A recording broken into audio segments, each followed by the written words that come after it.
You're on the Ruslan Belov channel, and today we'll discuss the situation in Ukraine as of May 5, 2025. A tremendous number of events have occurred today, so let's get started. If we summarize all the events of the last 24 hours and compile all the videos published during that time, we can confidently say that May 5, 2025 will go down in the history of the special military operation as a day of true hell. What is happening today is difficult to put into words. It's important to note that before Ukraine launched its offensive toward the settlement of Tetkino, another push into Kursk Oblast, the Russian Federation, the Russian command, knew down to the second, down to the smallest details.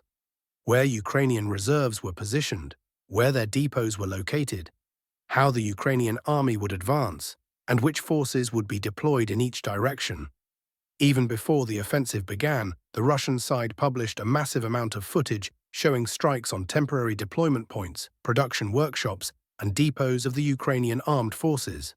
In this particular clip, we can see strikes on warehouse facilities, as well as positions of, for example, the 117th Separate Mechanized Brigade of the Ukrainian Armed Forces near the settlement of Andreevka. These are the scenes we've just witnessed. Some episodes were geolocated near the town of Shostka, others near Stepanivka. Moving slightly further south, we're also receiving a large amount of objective control footage from the Izium district. In this footage, we can see smoke rising. The author of the video claims that today, the Russian armed forces also struck the town of Izium, destroying a large weapons depot. This depot was likely intended for use by Ukrainian units on the Lyman front to stabilize the front line. As we can see, not only was the depot destroyed, but a fire also broke out in the forest surrounding Izium. Speaking of the Lyman direction, a large amount of footage is coming from there as well. In this segment, we can see a strike on a temporary deployment point of the 116th Separate Mechanized Brigade. Here, we see a strike on a deployment point of the 114th Separate Territorial Defense Brigade of the Ukrainian Armed Forces. And here, we witness FAB bombs striking the 66th Brigade of the Ukrainian Armed Forces. All these strikes occurred on the Lyman front. A bit further south, footage is coming from the town of Kramatorsk. This video was published by the Russian Ministry of Defense. A similar situation. Reconnaissance operations identified positions, warehouses, production workshops, and temporary deployment points of Ukrainian forces in Kramatorsk. As a result of strikes by Geran-type drones, all these military facilities were destroyed. Again, all these events took place just hours before the start of a large-scale offensive, both by Ukrainian forces and the Russian armed forces. Moving slightly southwest, footage from the settlement of Raiske shows how Russian reconnaissance uncovered temporary deployment points of the 112th Brigade.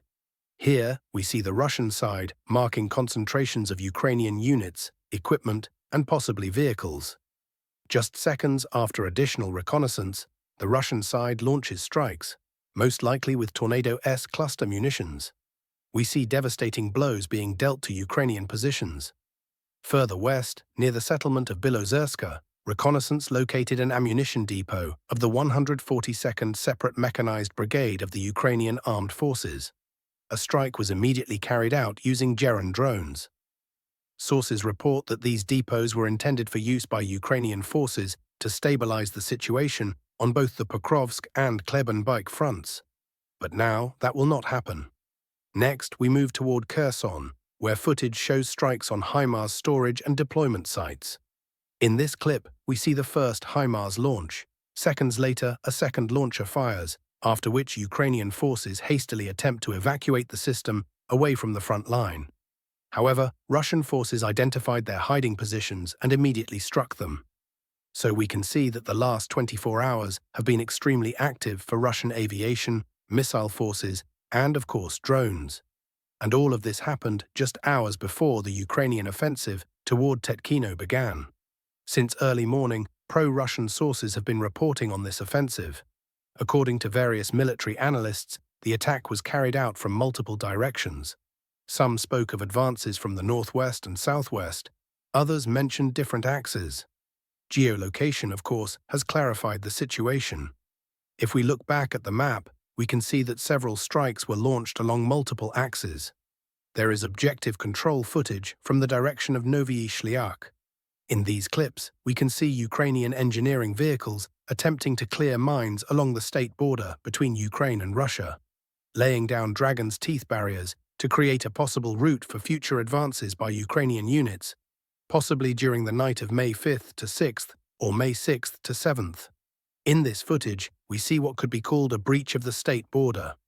Ukrainian vehicles continue forming a safe corridor, which the Ukrainian armed forces may later use to move troops into Novyi Shliak and further north toward Obukhivka and Vesela.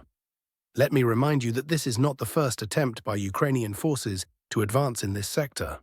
In the summer of 2024, Ukraine attacked along the exact same route, but that offensive failed. Ukrainian troops managed to reach both Obukhivka and Vesela, but after suffering heavy losses, they were forced to retreat back into Ukrainian territory. Tetkino direction, Ukrainian attempts to breach defenses. Moving slightly west to the settlement of Tetkino, I'll reiterate. Today there were reports of strikes on Tetkino from the north, as well as Ukrainian units advancing from Rizhivka toward Tetkino from the southwest, and an offensive from the fields near Budki and Bezoslavka, again targeting Tetkino.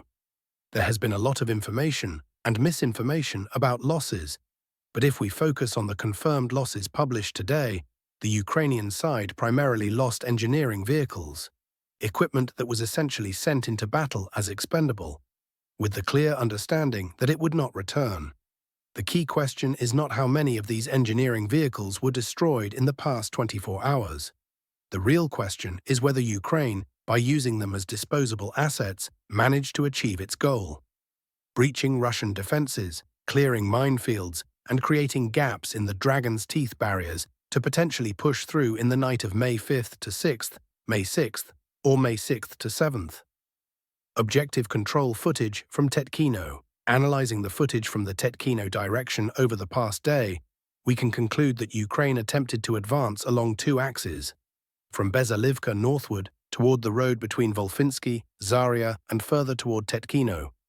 The goal was likely to create a breach in the defenses to later, possibly tonight or tomorrow, seize control of Zaria and cut off Tetkino's supply lines from Hlushkov, through open fields directly toward Tetkino, possibly to advance from the eastern direction in the coming hours. Today's offensive, an engineering feint? It's crucial to understand that today's Ukrainian offensive was primarily engineer-led, meant to clear paths, dismantle obstacles, and prepare routes for a larger assault. Most of these engineering vehicles were destroyed, meaning tonight, May 5th to 6th, or tomorrow, we may see regular troops or special forces attempting to exploit these breaches. There were no major developments in the past 24 hours. However, an interesting adjustment was noted near Demidovka. Pro-Ukrainian mapping services like Deep State have revised their maps to reflect Russian gains, with several square kilometers reportedly returning to Russian control. Ukrainian forces are now pressed even closer to the state border. Konstantinovka sector, heavy fighting. Shifting to the Konstantinovka sector, aside from the strikes on depots and temporary bases we've already discussed, there is intense movement along the entire front line.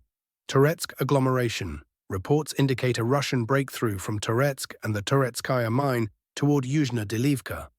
Ukrainian published footage shows Russian assaults being repelled, but the situation remains fluid.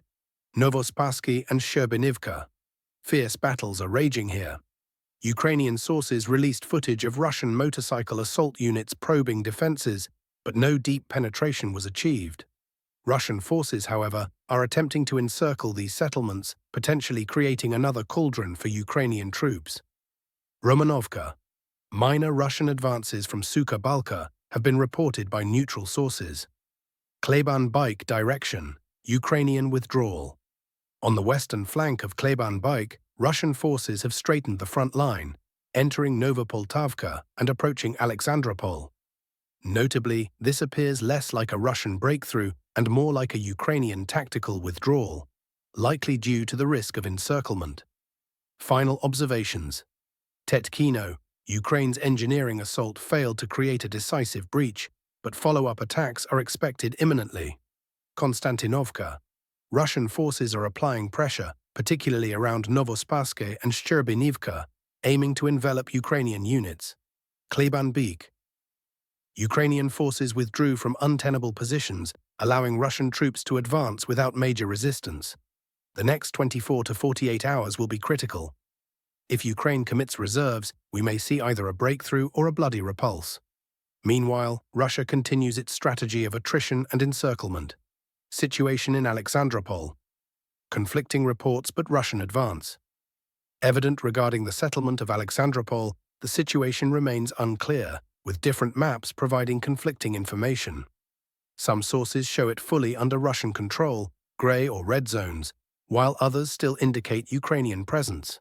However, all agree on one thing: Russian forces are rapidly advancing, and fighting is likely already taking place on the outskirts.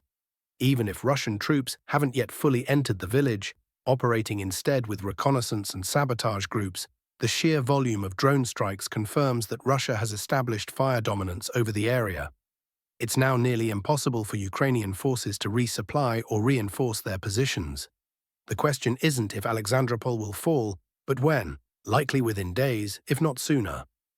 Key footage: Russian drone supremacy. Critical footage shows how Russia seized air superiority early in the offensive. Dozens of Ukrainian drones were destroyed in the first days, collapsing Ukraine's logistics and preventing ammunition resupply.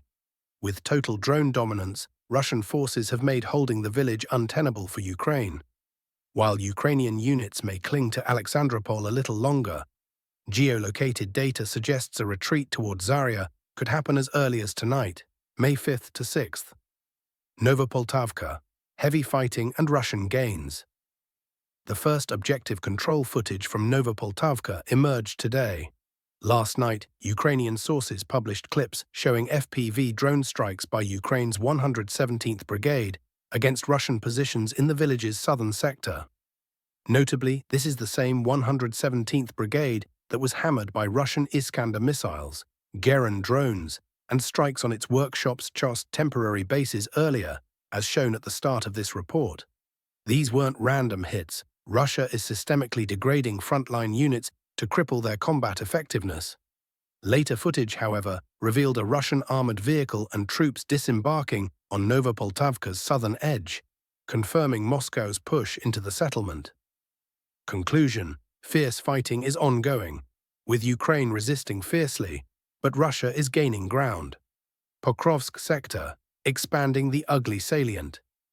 On the Pokrovsk axis, geolocations show Russian forces tightening their grip along an arc from Kotlyarovka to Udachna, inching closer to regional borders and Novopavlivka. Pro-Russian sources report expanded control, not just in Udachna's east, but now in its central and northern sectors, including strikes with FAB glide bombs on mining facilities to blunt Ukrainian counterattacks. Eastern flank, push toward Pokrovsk. Along the railroad line, Russian units have reportedly advanced from Kotlin toward Pokrovsk. While Ukrainian sources haven't confirmed this, neutral and pro-Russian mappers agree on the trend. Novoalexandrovka, partial Russian control. Pro-Ukrainian mappers now admit that Russian forces have entered Novoalexandrovka, controlling 5 to 10% of the settlement, with the rest in a grey zone. Interestingly, pro-Russian sources yesterday claimed full control, suggesting mop-up operations are still underway. Summary: a day of relentless pressure. Alexandropol, on the brink of falling, with Russian drone dominance making Ukrainian defense unsustainable. Novopoltavka, Russia has breached the southern outskirts. Heavy fighting continues. Pokrovsk sector, Russian advances along the railroad and in Udachna signal a broader squeeze on Ukrainian lines. Tonight, May 5th to 6th, could be decisive. If Ukraine doesn't stabilize these fronts, Russia may soon announce the capture of multiple settlements. Kotlyarovka, a surprising Ukrainian admission today. Ukrainian sources shocked everyone with a major map adjustment near Kotlyarovka. Pro-Ukrainian mappers, including Deep State, now show that Russian forces have breached Ukrainian defenses, bringing their forward positions to less than 1.7 kilometers from the regional border.